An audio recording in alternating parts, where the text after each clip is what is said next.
a recent interview, Jim Rickards discussed the impact of supply chain disruptions caused by the COVID-19 pandemic and trade tensions between China and the United States.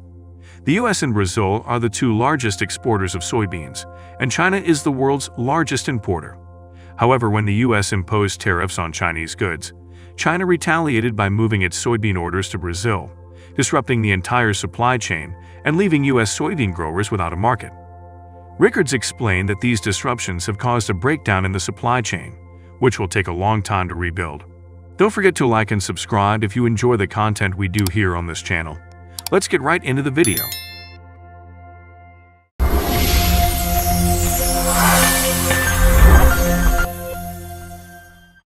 The U.S. and Brazil are the two largest exporters of soybeans.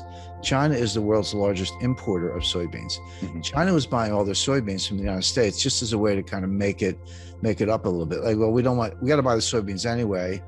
Why not buy them from the U.S. to keep the U.S.-China trade deficit under control so it doesn't become too politically toxic? Well, as soon as Trump threw on the tariffs, China retaliated by moving their soybean orders to Brazil. Stop buying U.S. soybeans. Well, that's not a phone call. I mean, you're talking about vessels, port facilities, agriculture, trucks. How do you get the soybeans to the ports? How many do you grow? Where's the fertilizer coming from? Et cetera, et cetera. And all those parties, the shippers, the cargo, the insurance companies, there's so many people involved, banks, letters of credit, it's just a lot involved. They don't like short-term relationships. They say, okay, I'll do it. I want a 5-year contract. And China said, okay. So they reconfigured all those transportation lanes to get the soybeans from Brazil. All of a sudden, you're a U.S. soybean grower. You say, well, what do I do?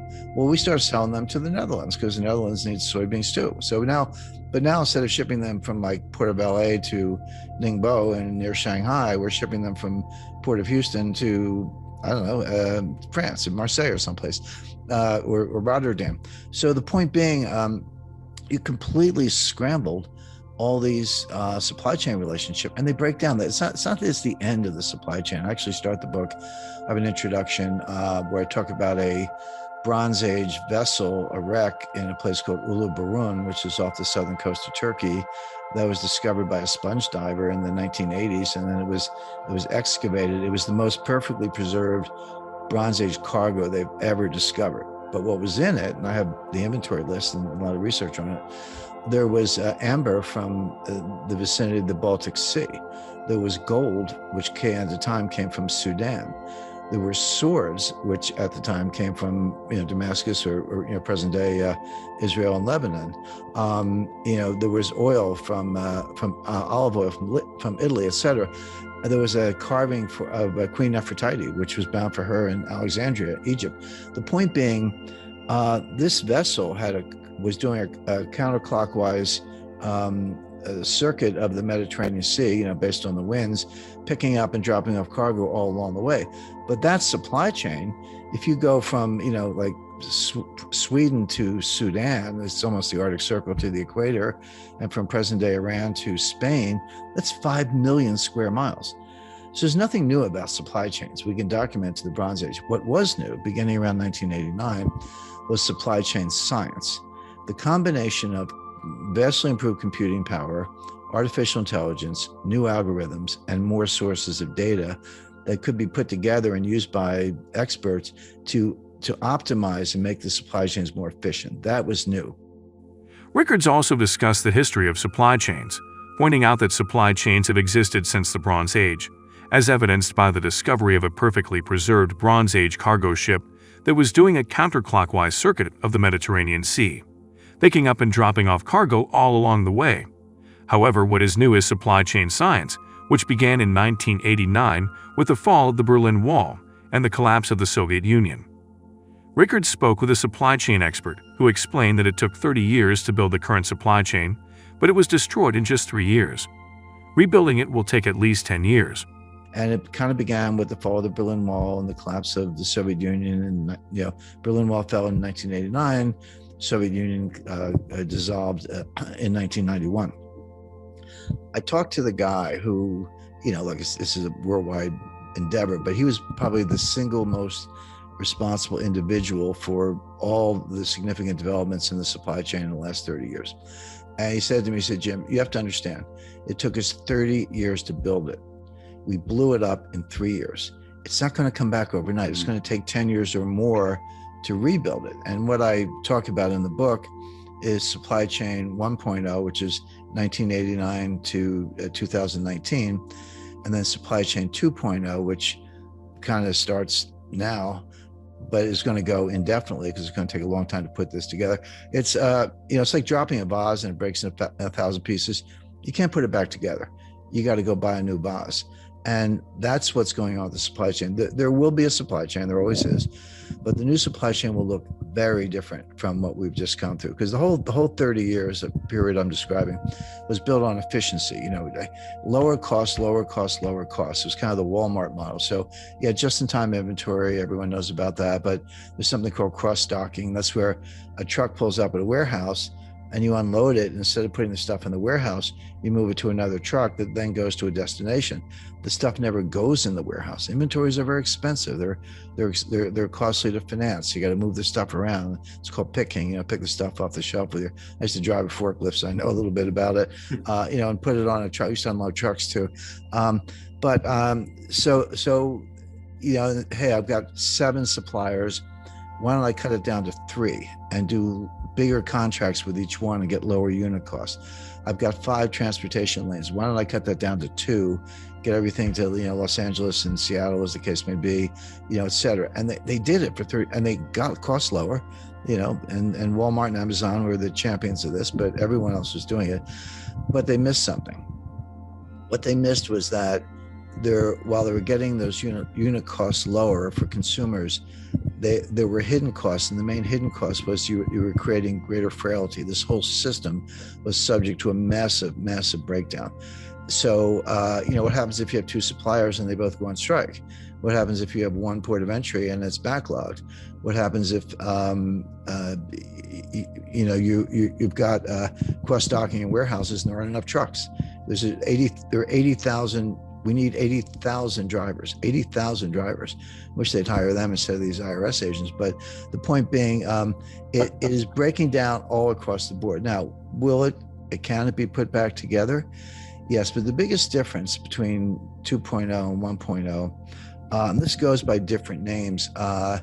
Janet Yellen called it friendshoring, and Macron called it a constellation of nations. I use the term a college of nations, collegial club, if you will. So you'll still have trading partners, you'll still have outsourcing, you'll still have transportation lanes, but it'll be members only. It'll be basically democratic, kind of liberal republics, Western Europe, the EU, of course, US, Canada, Australia, New Zealand, Japan, and some others. India, I would expect to be included. Friendly nations, but China's out. We're decoupling from them. They're decoupling from us. This isn't US driven. The US is participating, but this is what China wants too. Both sides are decoupling as fast as they can. Rickards described the current supply chain as supply chain 1.0, which was built on efficiency and lower costs. This model relied on just-in-time inventory, cross-docking, and other methods of minimizing inventory. However, the new supply chain, which Rickards refers to as supply chain 2.0, will be very different from the old one. The focus will be on resilience rather than efficiency, with companies prioritizing redundancy and risk mitigation over cost cutting. China can develop its own network, maybe Central Asian republics, some Southeast Asian suppliers and so forth, but they're going to lose customers. Well, most of their customers actually in the United States. We won't buy their stuff and we won't sell them our stuff, particularly high-tech stuff. So the world's going to break, and these new clubs are going to be formed, and there will be trade and there will be transportation lanes, but it'll be much more restrictive. Now, will prices be a little higher? Yes, but it'll be more secure. So the way I describe that, if you buy insurance on your house, or I buy insurance on my house, you don't want your house to burn down. You hope it doesn't. But if it does, you don't think your insurance premiums are a waste of money. Like when you write that check, you're like, that's money well spent. When you pay higher prices for consumer goods, the delta between the old price and the new price is your insurance premium for a more reliable system. And also, there's a big national security component to this. And I talk about Russia and Ukraine and China in the book. So that's all. So how the supply, what the supply chain breakdown means, chapter 1. Chapter 2, what caused it, and we talked about that.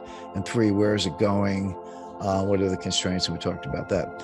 But then my editor, who's love working with her, she said, well, Jim, got to be a chapter on inflation. I said, of course we do.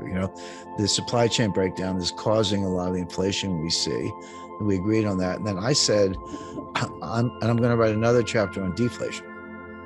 And everyone's like, wait a second, why are you talking about deflation? That's coming next. People are not ready for it. I know the inflation's here. I buy gasoline. I shop in the grocery store.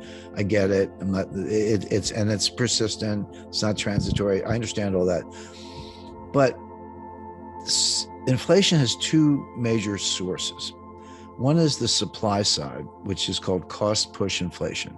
So that's energy price shocks, the stuff we're seeing coming out of Ukraine, fertilizer shortages, strategic metal shortages, component suppliers who can't deliver stuff to factories in Germany and they're shutting down, et cetera.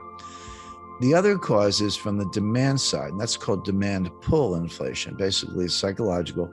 Consumers pull demand forward. They're like, hey, I was thinking of buying a refrigerator. I better buy it today because the price is going to go up in 6 months. And in the 70s, we had both. It started with cost push with the Arab oil embargo, but it ended up demand pull. I was starting my career at the time. Your boss would just give you a raise. You didn't even have to ask. Inflation was going up so fast. Like, I better give this guy a raise. Like, here's another, $30,000 or whatever, because people would quit. And that sort of spun out of control until Volcker squashed it all. Right now, we do not have demand pull inflation. We don't. This is not what's going on. What do you think about this video? Comment down below. Don't forget to like and subscribe.